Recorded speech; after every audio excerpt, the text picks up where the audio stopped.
Good. Shall we start? So we start the cosmology part. The plan is to cover first a few things that are immediate and easy and maybe familiar about Freeman-Robertson work with some simple solutions in cases where the equation of state is either just radiation or just matter, so that we familiarize with the ingredients. Then we put them together in the lambda CDM model, and then there's going to be much more to do after. Okay?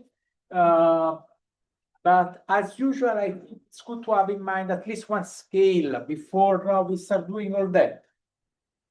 And so the question that I want to ask is first, what is the density of matter in the observable universe? What is the average density in the observable universe? Because this is going to be a relevant quantity. A lot of what we're going to discuss is about this. And volunteer, I'm going to do this one. Next time, estimate the density of radiation in the universe. And I didn't say today, because it changes. The universe expands. So I'm going to do this one. Before I do this one, what's the average density of air in this room? 1 kilogram per meter. Good. Good. We have a reference. Now we do universe. Should be less, right? Yes. I wish yesterday's lighter. So why did we decide to take what density of water as? Yeah, that's just density of water. Right? 1 kilogram per meter cube. Yeah. What do you see? Density of water. I need everybody else to jump in. Yeah, but I know it's yes, but again at the same time it's also density of water. No, we cannot think both. Think about it. First, units, kilograms per meter cube. I'm not saying centimeter cube. It's important. Okay? And I know, I think it's worth saying it again. Like, no, it's okay. And it's as I didn't say it last time. I do this thing every single time, not just for GR, for every single class that I go. And the statistics that came out was not a surprise. I still felt that I should sit and give a speech. Because how do you think hot air balloon works? You know this montgolfier, these things that you sit inside and you go up with hot air. Like it means that I can apply a force just by Archimedes principle. You are floating in air and it has to raise your own weight. And so air should have a weight that is non-trivial. It cannot be a gram per meter cube. How big would the balloon be? Or have you thought about like a can of pressurized something, pressurized air spray? It's heavy, 200 grams. Then you spray it, and air comes out. It should still be 200 grams. So what volume of air do you spray out? Less than a meter cube. Okay?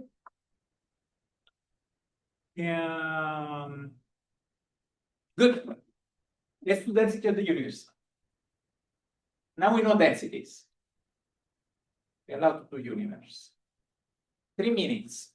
Average density of the observable universe. I think of it this way. I'm going to need a number, but I have to connect it to density. I connect it to density. Here I have 7 equations. Because the number that I know is that this is a curvature, so this is 1 over length squared. And this is 8 pi g. This is a density, rho. And I want the density. So the density is going to be, it's going to be 1 over 8 pi g L squared. Difficult to read. I think of densities as mass per unit volume. Okay? So I want it to be, I'm going to keep it pi mass per cube. And this M is L over G. Let me check they make sense. GM is Schwarzschild radius. Good. So this is a mass. Now this I have to compute. I'm gonna need some scale, curvature scale. We are speaking about average density of the universe. For the universe today, one number that I know is 10 billion years. So as length, 10 billion light years. One number. So this is 10 billion light years. 10 to the 26 meters. Sounds right. Then I need mass. This I'm defining. And I'm not gonna plug in G Newton. Then I need to know where C is. The way I think about it is this I can do as L over G some mass times some mass, so that I get a mass. And the mass that I remember always is Planck mass, but it's not so useful to write in terms of Planck mass. So I'm going to divide again by mass proton and multiply by mass proton. That's how I convert scales. So now this one I know, 10 to the 26 meters. This one is Planck length, 10 to the minus 35 meters. They cancel out. Mass Planck is 10 to the 19 GeV, proton 1 GeV, 10 to the 19. Then here I have m proton. Let's see if I can do the multiplication now. 30, 35, 45, 80. 10 to the 80 protons in the universe. There are about 10 to the 80 protons. So now I have to conclude out of time. Rho 1 over 8 pi m over L cubed. This is 110 m 10 to the 80. 10 to the 26 cubed protons per meter cubed. 26, 60, 78, 79, 80, 10 protons per meter cubed. There are about 10 protons per meter cubed in average around the universe today. You went over time by law, but we got the number. Questions? What entered? What tricks did I use?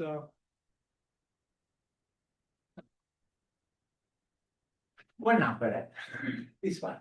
That's the only number that I need. This was me doing tricks because I remember this ratio 10 to 19, and I remember this one 10 to the minus 35, right?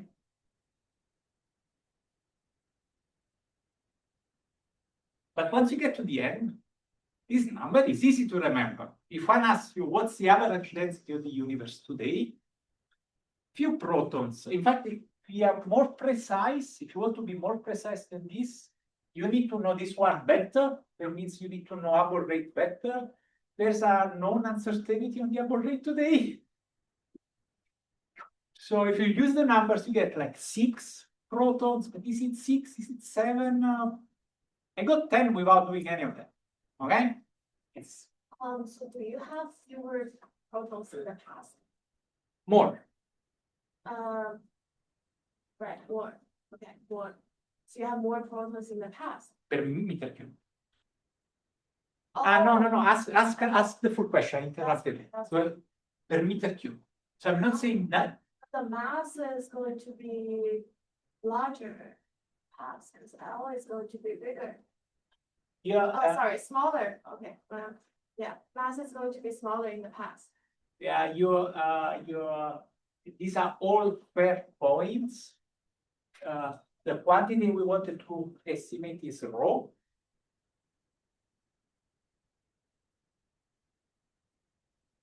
I'm writing rho as mass over F cube. That already assumes something. That it's fair as an estimate, but the hard work that we have to do now is, if you want to know it at different times, we have to know the equation of state.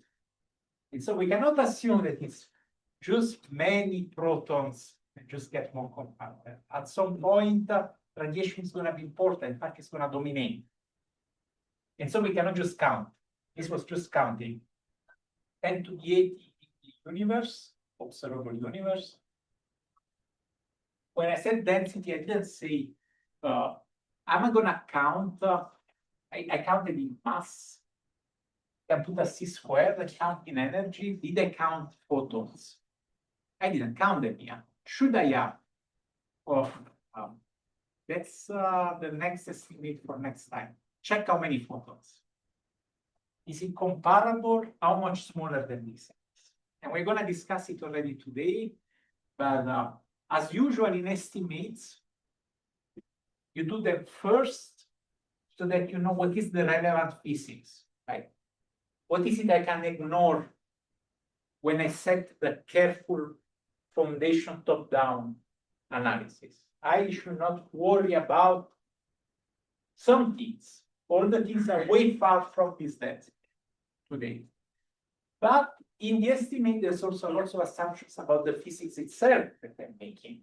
So when I do the more careful analysis, I can go back and do this estimate again and check that what I assumed still makes sense. Okay? So it's the kind of thing that you do first, then you go to theory, then you do it again, then you do it more precisely, then you do it again.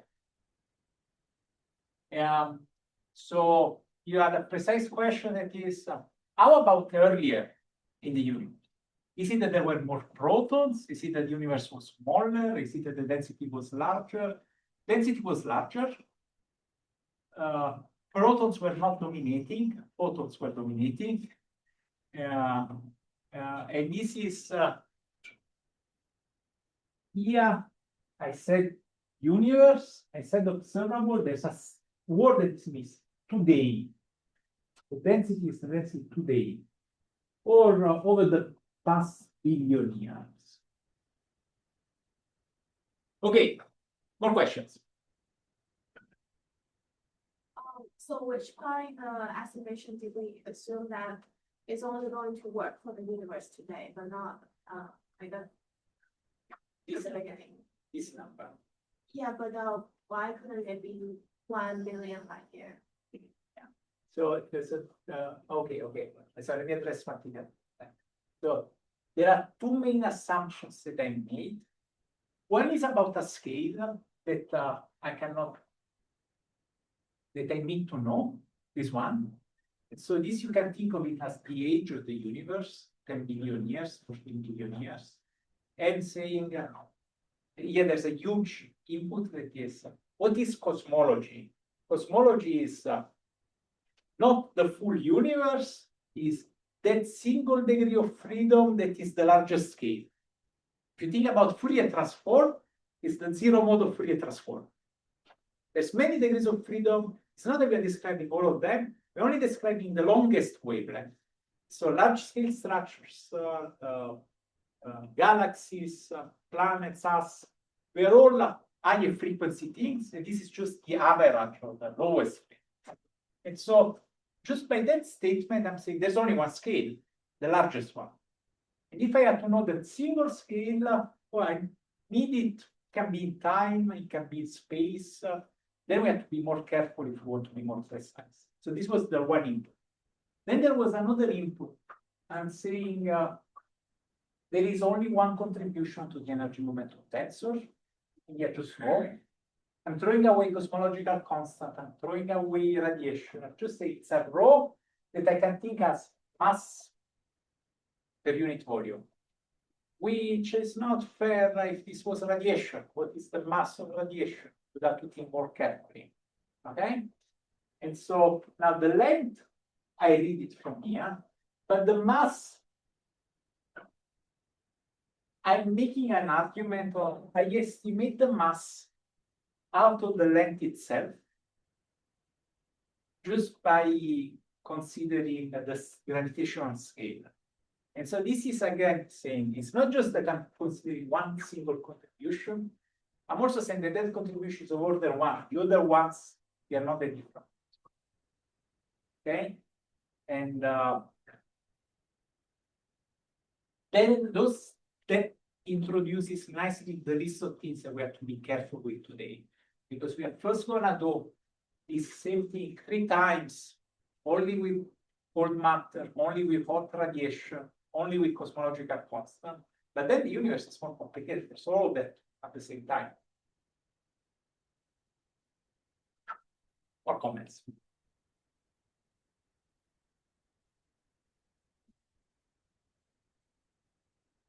Did you follow this step? Was okay, no? You know the 2 numbers that I know. Plant length 10 to the minus 35 meters, plant mass 10 to the 19 GeV, proton GeV. And I could have written that instead of terms of protons, in terms of something else. So I did input in something that I knew, like it's easy to remember if you estimate it in terms of protons. No? Protons per meter cubed. So now I should ask you. So if this is an estimate of how many protons, but that also means how many neutrons, no? How many how many things there are in the universe? 10 to the 80. That gives you a sense of this number. 10 to the 80 is how many things? Not photons, how many protons, how many Okay, how many molecules there are in 1 meter cube of air? I need a number quick. What is the first number that comes to mind? If I say 1 meter cube of air. Need a number. 6, 7, I don't hear a number yet. 10 to 26. 10 to the 26. 22. I don't know. 23. I see 23. Yes. So this is 6, and Yeah. this is Avogadro number. That's the one number that you need for gases all the time, for stuff all the time. No, like in 1 gram of protons, there's 10 to the 23 protons. No, like the mass of the proton is 10 to the minus 23 grams, if you want. It's the other way of saying it. Yeah. Okay, want a bit more. Want to be a bit more precise. This is, as you were saying, this is an Avogadro. 6 times this. I want a meter cube of air. Then that's in 1 gram. So then 1 gram. So 1 kilogram from your piece. That's so what's it? Times 10 to the. Yeah, 10 to the 26. This is the number that I was looking for. You convinced? Is there still something missing? A nitrogen molecule is a mole of nitrogen is not 1 gram. It's 28 grams. So a bit more than it's good enough. But you see how fast it is. So I just wanted this number so that you have a reference with this other number. No? Okay, good. Good. I think we're ready. We can now put more numbers. Where are you gonna get more numbers? We are gonna get here. I want to cover some of the things that are in this review. Yes. So this is what this means to just go through like P equals N.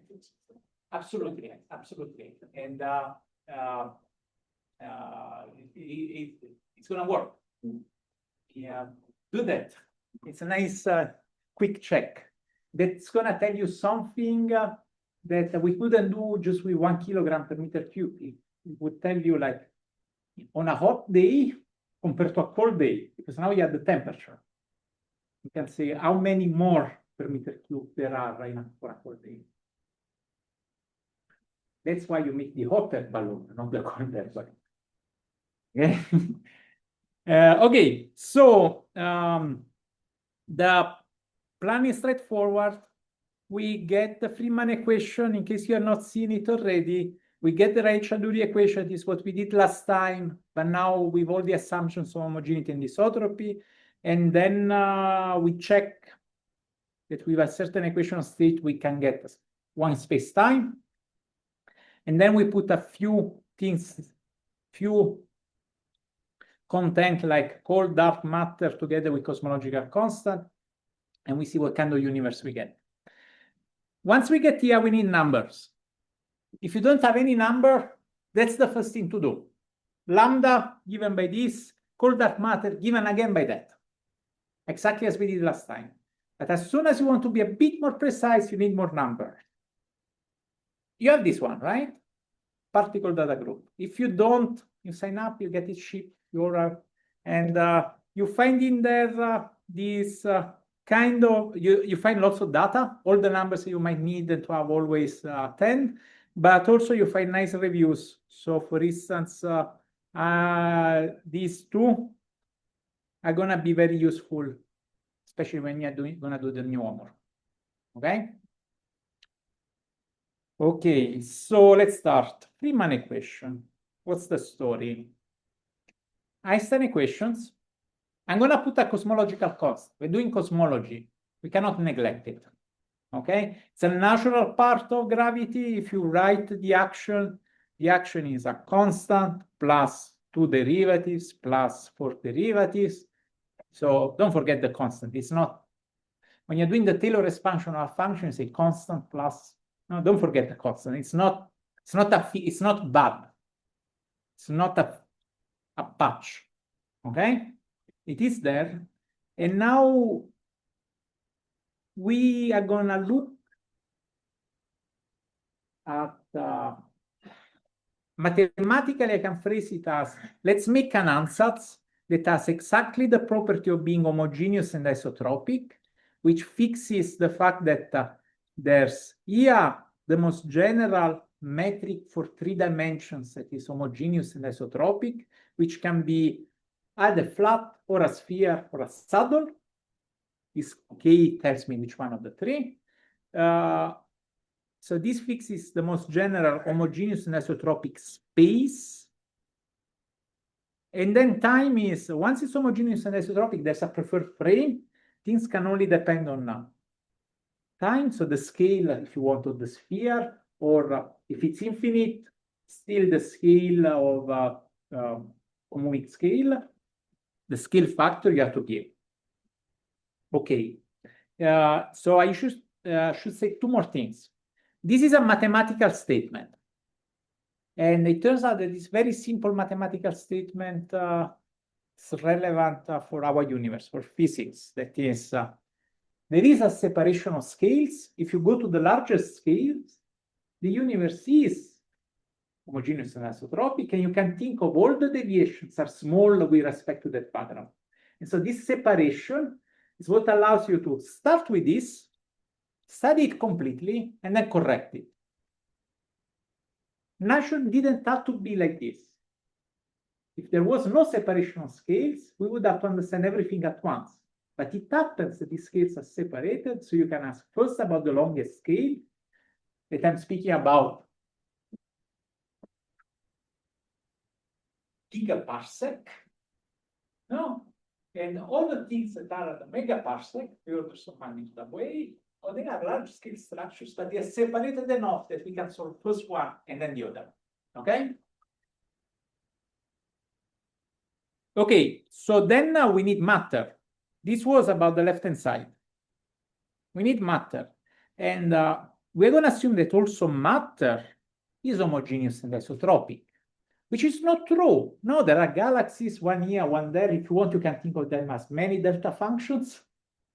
That's not what we're going to do. We are going to do exactly as for molecules of air in this room. We say there's a homogeneous density, kilogram per meter cubed. If you look at it too finely, you would say, no, no, no, no. This room is empty, and every here and there there's a spike. There's no molecule anywhere, and then every here and there there's a spike. So the reasoning is really choose a window, choose an averaging scale, move it around, or if you probe the system only with detectors that probe averages with the scales, then you don't see the molecule, you don't see the galaxies. You only see a fluid that is homogeneous and isotropic. And is co-moving in the same sense as this background. It's not that there are two separate ones, okay? And co-moving just means that it has a for velocity, and that for velocity is the same entity. Okay? Okay. Yes. So I think I know, but like, why does the condition of homogeneous and isotropy, and if you put it in like a diagonal form, it gives you the specific 1 by 1 minus r squared form. Like, could we have expected this somehow, or? Yeah, okay, let's discuss that. So first you can do accounting. You say, how many symmetries we are imposing? It's 3 translations and 3 rotations. So it's 6, then you say it's a metric, is 3 by 3 symmetric, should be able to fix almost everything. Yeah. Okay? Not discrete things like a sign, and not an overall scale. Okay? You see, if k is 0, it's dimensionless, but if k is positive, then it has to have dimensions of 1 over a length. Okay, and so there's a scale to know. Okay, and then you see just from an argument of counting that there's going to be only a discrete set. Then actually getting here, you either solve this knowing set of differential equations, or you say, no, wait, I know the meaning of the equation. These are symmetries, that means there are killing vectors, that means I can always write the metric on the basis of killing vectors. And so you first write the algebra, and then you find the Cartan metric of that algebra, and you will get here. The one that you have likely already done is this one sphere. So if somebody just gave me the same metric, but instead of like a r square, there was an r cube. Then it would not be, it would be isotropic, the r cube, where, yeah, or here, yeah. So it would be isotropic, but not homogeneous. There's a preferred set there. Right. Okay. This is R4. Yeah, this is the unique one for which Right. it's both homogeneous and everything. You can certainly change coordinates. For instance, you could use spherical coordinates, hyperbolic coordinates for the, and so for flat space, you would say, well, why didn't you write it this way for flat space? And yeah, you could write it, it's correct. Yeah, it's just that this form allows you to do all 3 of them at once. And so I can carry it over and do 3 problems in one. And I'm going to do it only for today, and from next time, we just do flat. I have to tell you the bounds on this one. They're compatible with 0. We should ask what's the smallest it could be. But then from then on, we just do flat. Okay? One just has to be sure not to forget it's an assumption. One less parameter. And so once you assume homogeneity and isotropy for a fluid, you have only the pressure and the energy density. This I think I don't have to argue too much. Okay? So let's go ahead now. What do? I have 2 parameters here, and I have 1 parameter here. This k is a constant, so not something I have to solve for. I only have to measure it. So I have 3 unknowns, and one of the equations is Einstein equation. Let's say the TT components. You see now when I say T, I really mean this one. So I'm saying still component, but I really mean G mu nu, U mu, U nu. That's what I mean. Okay? In the sense that you can measure it, you measure the density. So this one is easy. This is just the matter density. And this one, you would have to compute it. When you compute it, you find that it has two pieces. One that is what people call the Hubble rate, and another that depends on curvature. In many places, they forget about this because they say, well, it's flat. Let's keep it everywhere so that we see where it appears. Okay? So you put them together, this equal to this, and you get Friedman equation, and we're done. So what is Friedman equation? Well, it is this equation But somehow people really like to rewrite it by saying, well, first there's an easy thing. This one, let's give it a name, Hubble. Not Hubble constant. Hubble constant is this one evaluated today, but it can change. So call it rate so that I remember that it's the rate. So it's this one squared, I put it here. Now, if there was no spatial curvature, there was no cosmological constant, then I would get this one, right? So this is what classically, in all papers, this was called the Friedman equation. Now, if there's a cosmological constant is geometry. So I should put it on the side of geometry. And there's a standard thing that everybody does is, oh, but I understand only matter.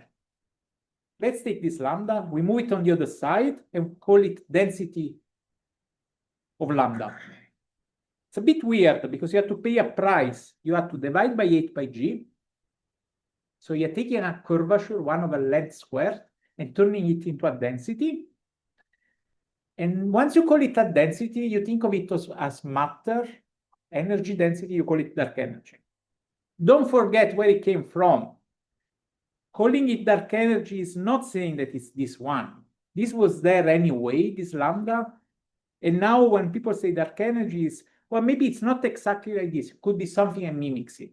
Some other matter that we don't know, but it would have, as we're going to see in a moment, it would have to have weird properties. This standard language does something else that is even worse than what I just said.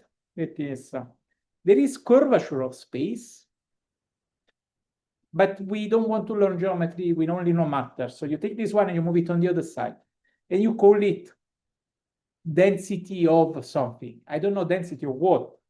Density of energy density analog of spatial curvature. Nobody says all these words. So the first weird thing is that it's negative. It's like something that has negative energy. And it scales in a way that they lose very quickly. Okay, it's just that it's not flat, the spatial section. Let's not get confused, okay? I'm gonna keep saying these things because at some point they enter in the standard language. So don't forget where they're coming from. Treat matter as matter. These other things, even if you're writing them as if they were matter, they are not matter. Okay? Is there a comment? I think, yes, yes. So these two are geometry, but they're Yeah, just kind of being converted to like Yeah. matter terms. Yeah, by dividing by G Newton, we make them have dimensions of energy density. And so we call them energy, like dark energy. I don't know, curvature energy. I don't know how to call it. Like something energy. It's negative. It's weird, no? And this one, I'm going to show you that this one is weird too. Yeah. Does this like place a constraint on the scales inward because the right-hand side cannot be negative? We're going to see that. We're going to see it in a moment. Okay. It's true.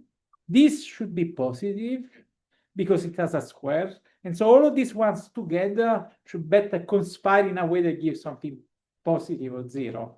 But this conspiring, this we learned when we did the theory in general.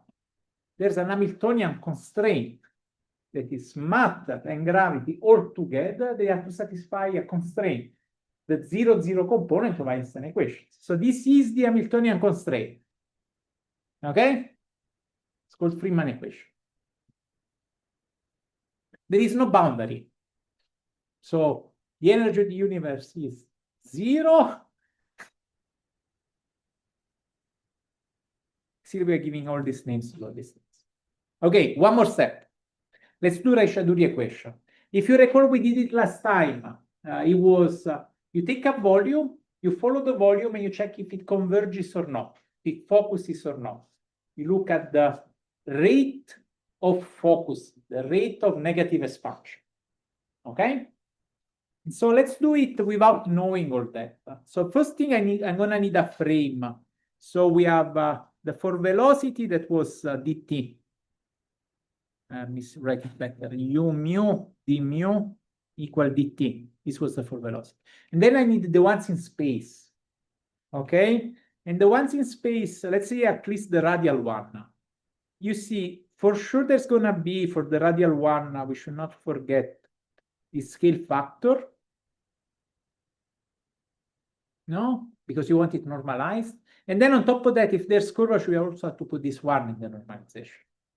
So I'm careful, I'm gonna put all of them, and now they are normalized. And so now I can look, you see now I'm careful, I'm not saying the component RR. Many books do this, compute the component. It's not wrong, it's a mathematical calculation, just don't forget that that is not pressure. Pressure is measured by a manometer, by a device that checks the force per unit area. It has to be force, so you need this normalized thing. And so when you do T mu nukes and nukes and nu, you get the pressure in one direction. And here, this is the left-hand side of Einstein equations. And so we put everything together and we get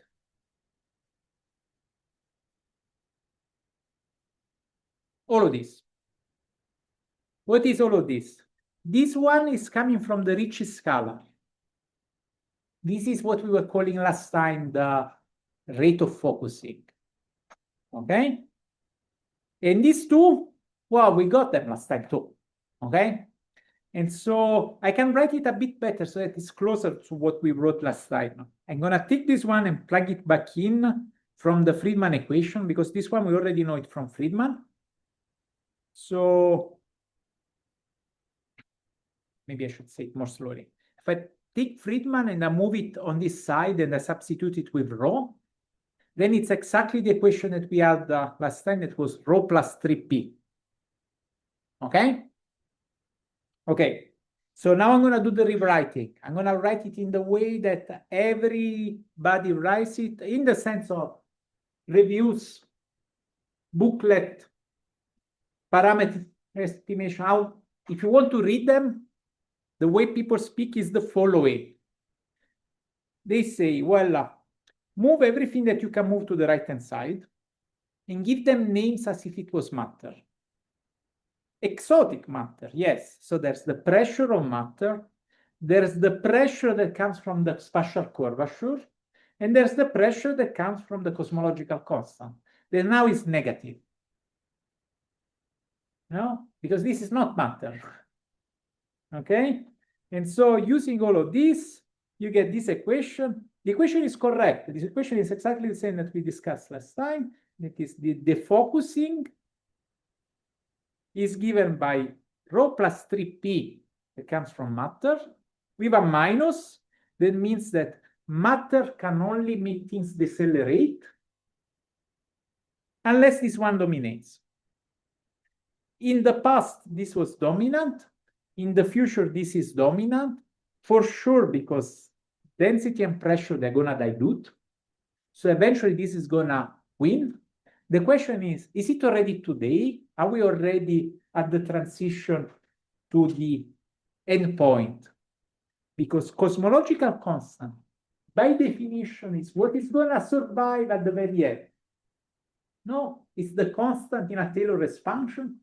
It's what survives if everything else dilutes, only the constant.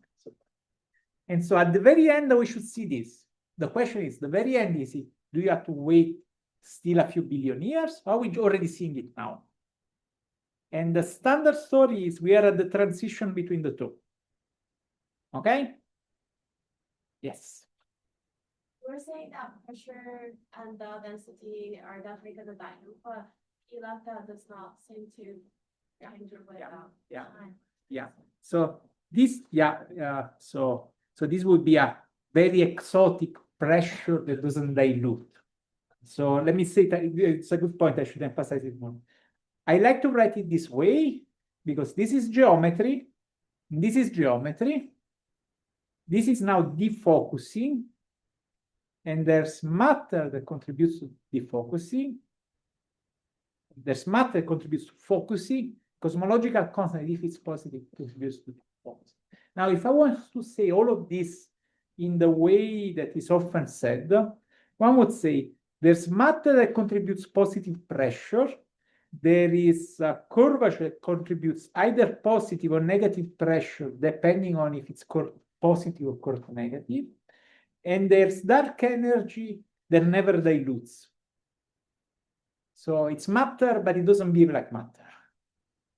Would have to come up with this exotic dark thing that has positive energy density that doesn't dilute when the universe expands, and negative pressure that doesn't dilute when the universe expands. And so you see me complaining, like we are just describing a constant in a very complicated way. Is the zero curvature constant. Okay, one more step. Continuity equation. Not every matter is allowed. Matter for sure should satisfy the continuity equation. If you want, even just by consistency, G mu nu equal T mu nu, if I take the divergence here and here, this one is zero without imposing any conditions, so this one should also be zero. And matter, as far as we know, satisfies that. It's a consequence of invariant standard diffeomorphism. So the fact that things don't depend on the coordinates. So now we're going to plug in the energy momentum tensor for the perfect fluid, work it out step by step. I hope you have already done this calculation once. If not, it's a calculation worth doing. And what you find is rho dot. If the universe doesn't expand, then H is zero, and so density doesn't change. But if the universe expands, density plus pressure is positive, then rho dot has to be negative. And so this is what I was saying before. The energy density should go down if the universe expands, at least as long as this quantity is positive. You might have some weird matter that doesn't have this quantity positive. So people give names to this being positive. It's one of the energy conditions. There are two. There's this one. So you might want rho to be positive, or something weaker, rho plus B, P to be positive, so that this one goes down. Or maybe something even weaker, rho plus 3P to be positive, so that it doesn't focus. They all have names in this condition. Remembering which one is which is another story. Dominant, I don't know. Not important now. So now we have these three equations. We put them together and we get cosmological models. We still need one thing, no, because we have scale factor. We have rho and P, so it's three unknowns.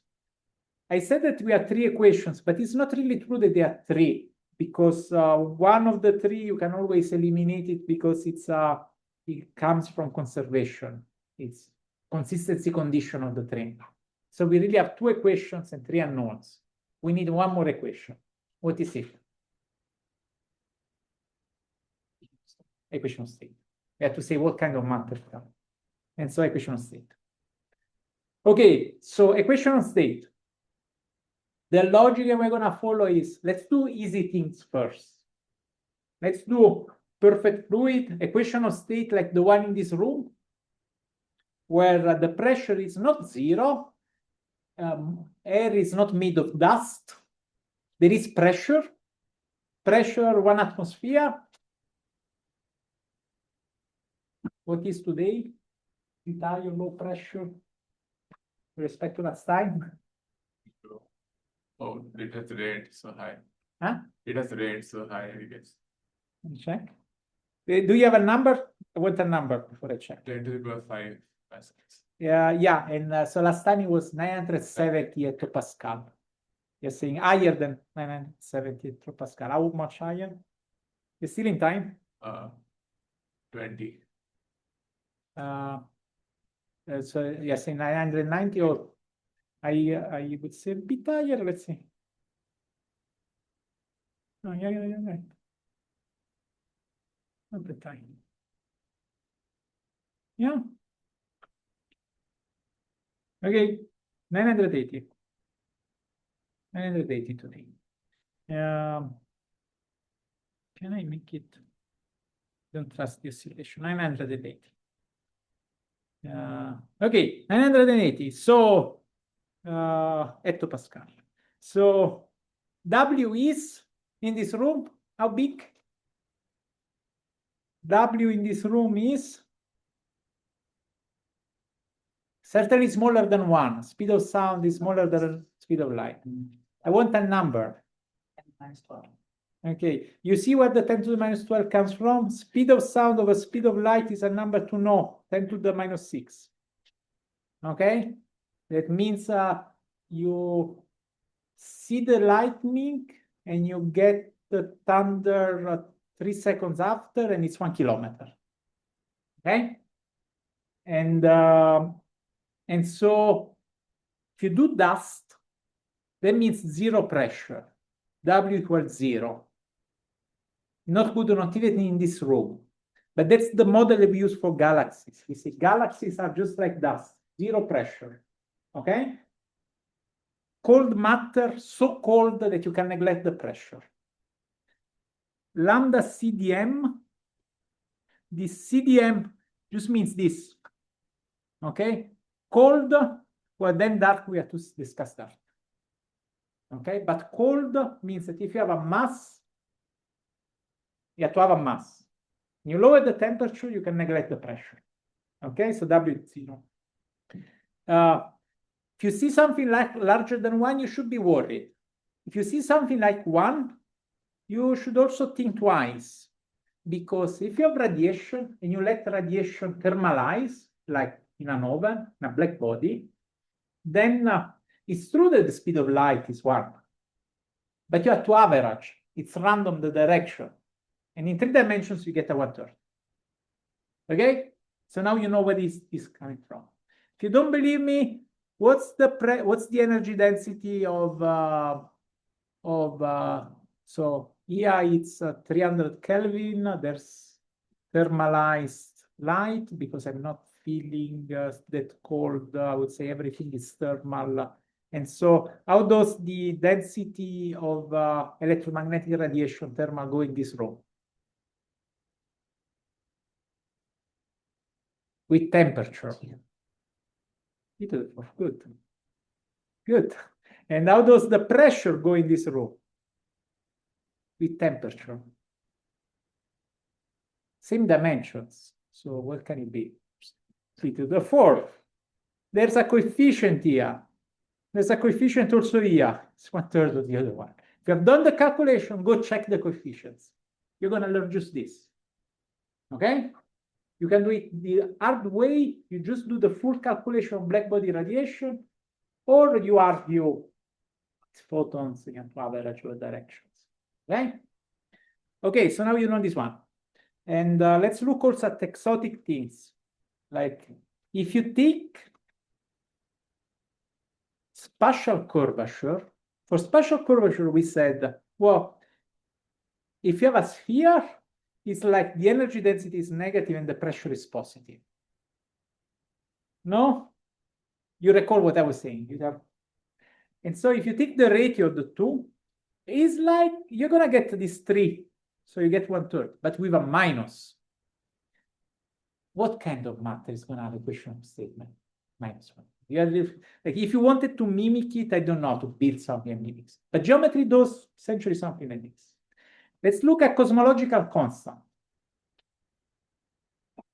Dark energy density, lambda over 8 pi g. Pressure of dark energy minus lambda pi g would have equation of state -1. I don't know if you have been following all of this discussion recently about did they observe that dark energy is evolving? They are saying, well, we are constraining W for dark energy. We are saying it's WA, W0 plus some coefficient.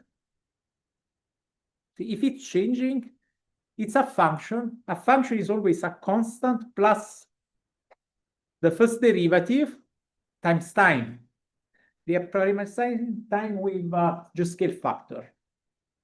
And they are saying, well, let's fit data not with a cosmological constant that would be this is 0 and this is -1, but let's imagine that there's some fluid that has this one that changes in time and should be close enough to -1, because otherwise it means that all of the data we already have don't work. And this one, let's check how close to 0 it is. And there have been claims for the past year or so where, no, this is not really -1 and this is not really 0. But then what kind of matter would give something looks like this? It would have to be very, very exotic matter, even more exotic than what people have been speaking up to now because of the sign of the second. And I think I have to place my bet, it's just this. I don't know how long it's gonna take to clarify this. I would say people are still learning how to calibrate all the instruments and pick the data. You know, these things are recent, are new. It's gonna take time to clear this. And there is a natural explanation for why you would get -1 that you cannot ignore. It's always there. And so anything else would have to be like something that mimics it. We don't know how to build, and you would need very strong experimental evidence to say that it's not just this. No, like there's a sharp theoretical prediction, -1, and saying that it's something that is not that, you really need to do something like saying corrections to estimation, corrections to what we understand about matter. You have been following this, right?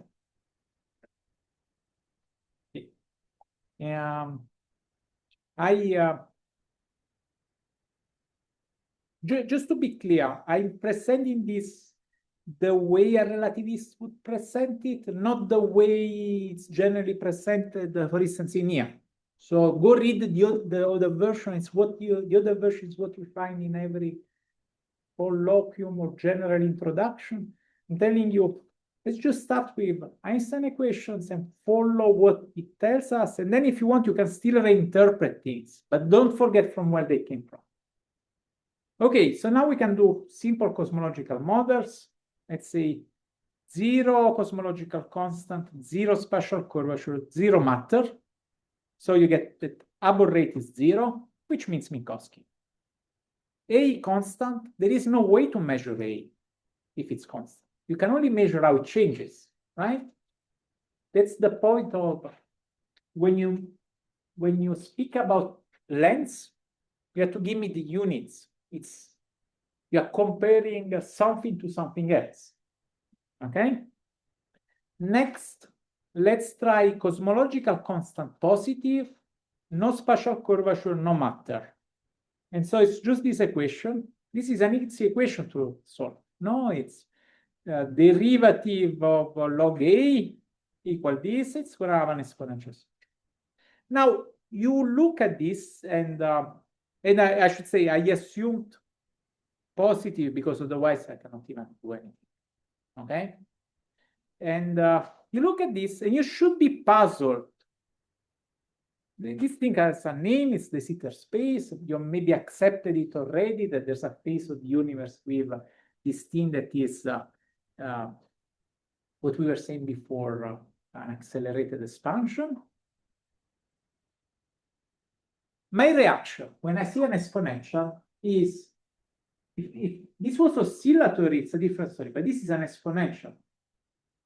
If I see an exponential that goes down, I trust it as, okay, it means 0 after a few typical times. If I see an exponential that goes up, I believe it at the beginning, and then I don't believe it anymore. What do you know that grows exponentially? Like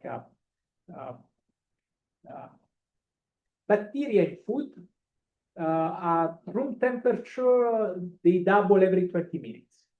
Escherichia coli 20 minutes. So you can do quickly, like if I have a small population, how long it's going to be like dangerous? You do 20 minutes, 20 minutes, 20 minutes, and you count. But that exponential growth, you cannot extrapolate too much. It's not that they are going to colonize the universe. No, like it has to break down somewhere. You can speak about inflation for financial markets, and there too, you see, there's an exponential, but for how many foldings? For how many of these ones do you trust? And so when we say this, why should we trust this more than what we trust any exponential expansion of any other thing? We always say, well, yeah, it starts exponential, like how computing power or storage in a hard drive. Like they seem to grow exponentially, but not forever. So if the claim is that the universe is going to expand forever in the future in this way, why should we believe that when we don't believe it anywhere else? This is my first reaction as of this point. Why should I believe it? So there is one thing that is worth saying, that is all the cases where I feel I have a good reason not to believe it is like this case of you have this mold in a beaker and you feed it, and then at some point it reaches the walls, and then there's pressure and it cannot go out, and if it goes out it cannot feed itself anymore, and so it stops there. Okay, but this is expanding and diluting. It doesn't have a mechanism that stops it. No, if you were to go the other way around of contracting, then you could say the density becomes higher and higher, and there's going to be new physics relevant. But here this is going in the direction of the density is going lower and lower, becomes more and more boring, more and more empty. There's a chance that this actually works. And there are two phases of the universe. For what we understand seem to be well described by this. One is the future, and another is a phase before the hot Big Bang, inflation, where from data, one would say that there was a phase of this kind that lasted at least 64 days, at least 60 typical times. And I know, like, okay, so for the future, we're not going through a typical time, because if you think about it, lambda is 10 billion light years, minus 2. The universe is 14 billion years. You really have to believe in it to say the far future is going to be like this.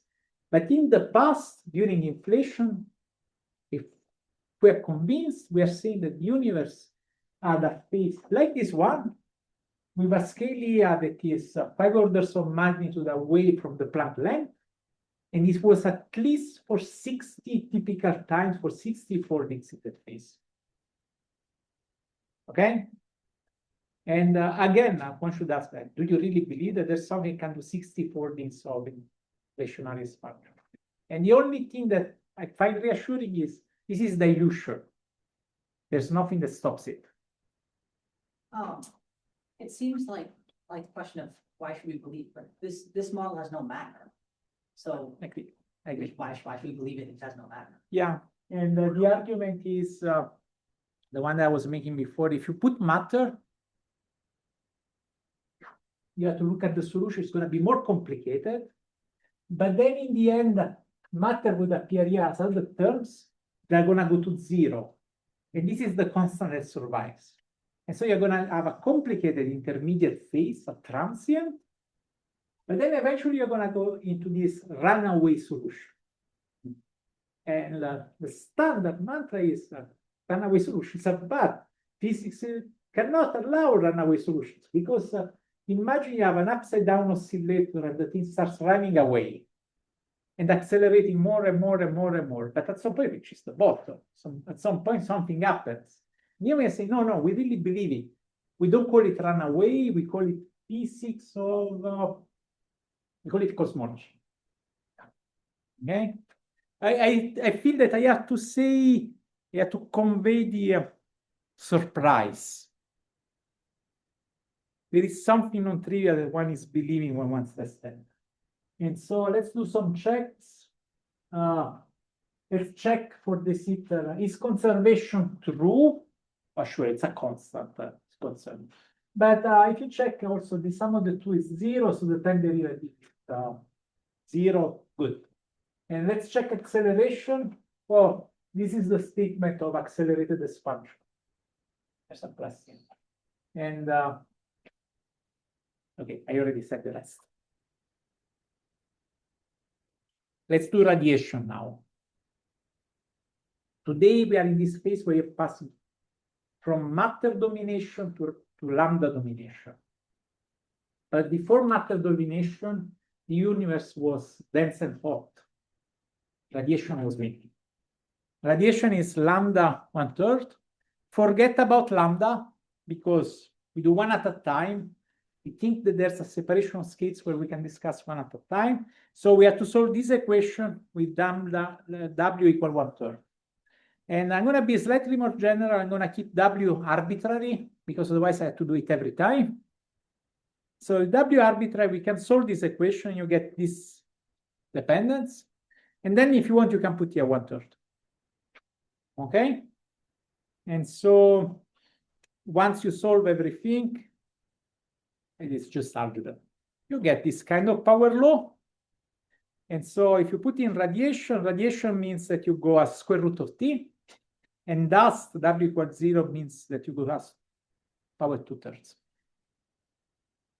And we didn't do spatial curvature, but now, you can play. You say, what's the equation of state for spatial curvature? Minus 1/3. Mathematically, it's the same equation. You just plug it in and you get linear. And lambda minus 1, okay, this is pathological if I put a minus 1 here. But you could take the limit, and that limit defines the exponential. Okay? Good. So now, very quickly, let's try to put all of them together all at once. And I know it's going to be just flashing things, but then we go back and do it carefully. So if I put everything together, I have Hubble rate equal contribution from matter, contribution from radiation, contribution from spatial curvature, and contribution from cosmological constant. You see, when I say raw matter, I'm now being more careful. I'm making a distinction between cold matter and hot matter. Matter that where the mass is the most important thing. It's like dust. And matter where pressure is non-negligible. Okay? And from what we learned, this part evolves with an e to the minus 3. So it dilutes. This part also dilutes. It's clear that this one dilutes more quickly than this one. And so the early universe is dominated by the part diluted earlier. We are somewhere between here and the part that doesn't dilute at all, the constant. There is one more translation that I need to make. So that then you have the standard language of reviews and of plots. So first look at this one. This should be true at all times. In particular, should be true today. Today, people call it T naught. And you remove the T and you put a naught. And you say Hubble rate today, Hubble constant. That is hard to measure, and there are much better bounds than in the past. This is a constant through time. These ones all change. So let's see if we can measure each one of these, and independently this one, and then let's make sure that they are consistent. Like you could say, well, there's an equation, so I can extrapolate one out of that. But if you can measure every one independently, then it's better. No, you have a test. And so when people do that, they first put at 0 to remember that it's today. And second, they rewrite it in this way. They say, wait, these things are dimensions. I want to work with things that are dimensionless. It's easy to make them dimensionless. There is a notion of density that you can write only out of Hubble rate and G. That idea. So another way of saying it is you take this one, you divide everything by it, and so you get 1, and then you give names to each one of them. And so now you have sort of a pie chart. 100%, you can divide it into the part of the pie that is matter, the part of the pie that is radiation, the part of the pie that is curvature, the part of the pie that is cosmological constant. It's just that some parts of the pie can be negative. And some parts of the pie, they are not really pie.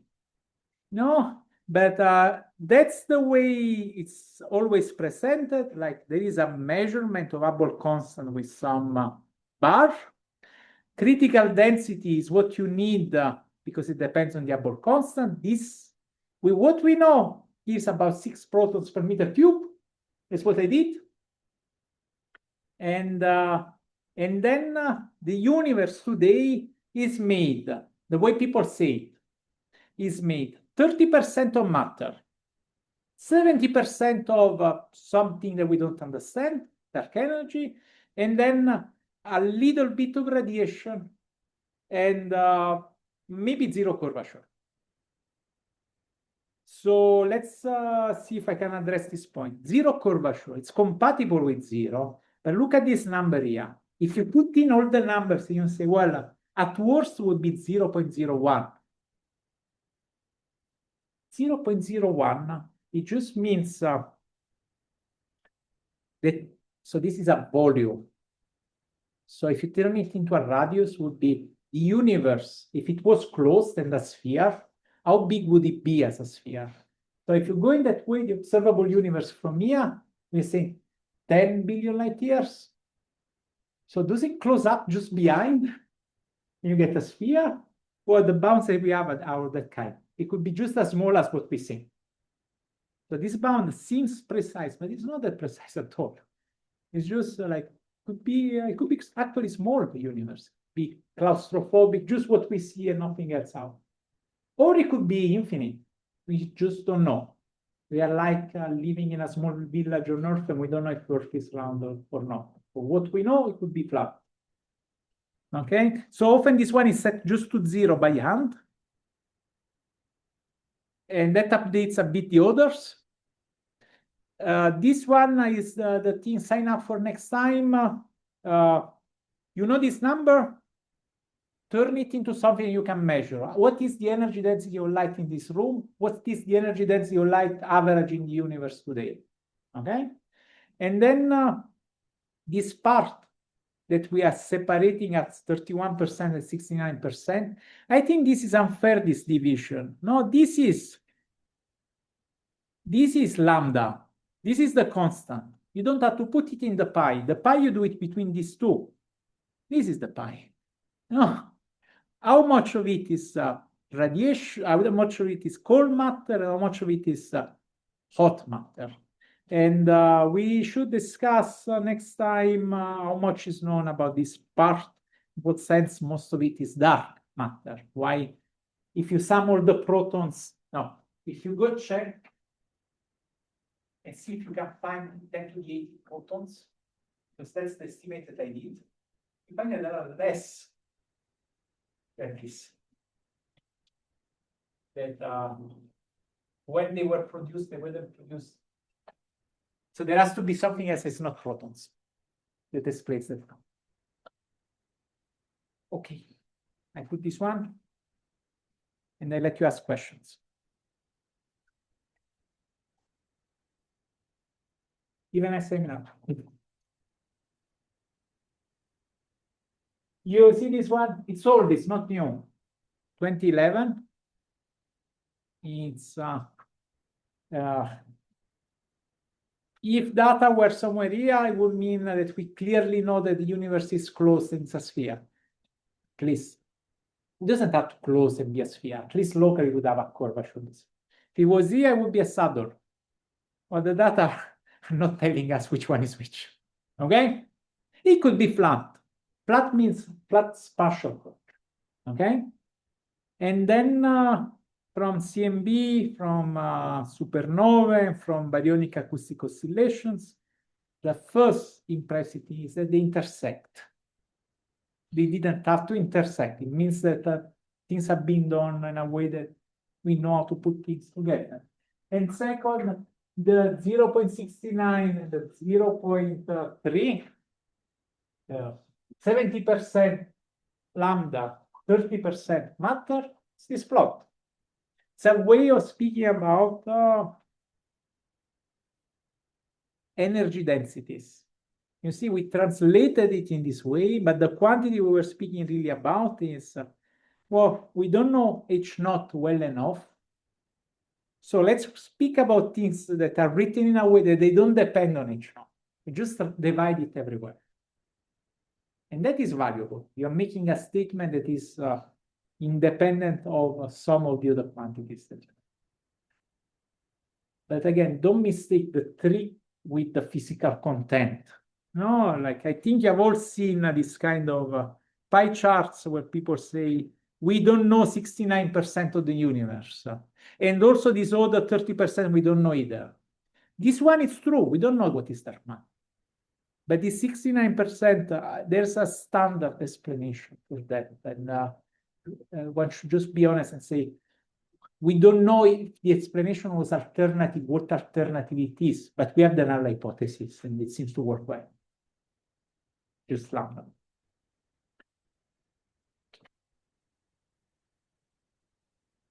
I spoke too long. Comments?